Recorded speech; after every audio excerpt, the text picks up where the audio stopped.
think I'm officially a prepper now. Got a 100-watt panel. Have not connected it yet. Still have to go to Batteries Plus and get a battery.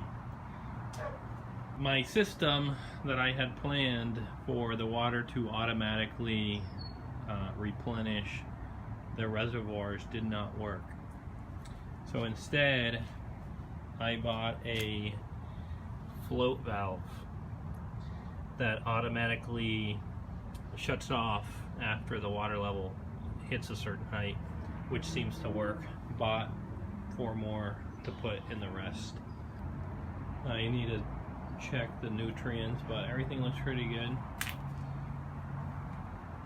As soon as the floats come in, I'm going to add the nutrients to the Big Daddy barrel and just let nature, quote, nature do its thing.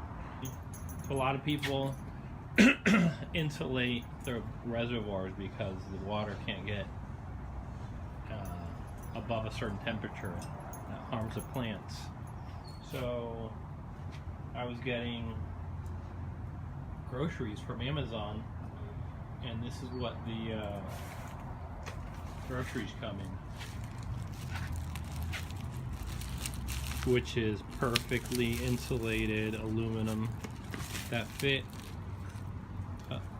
The reservoirs fit perfectly inside.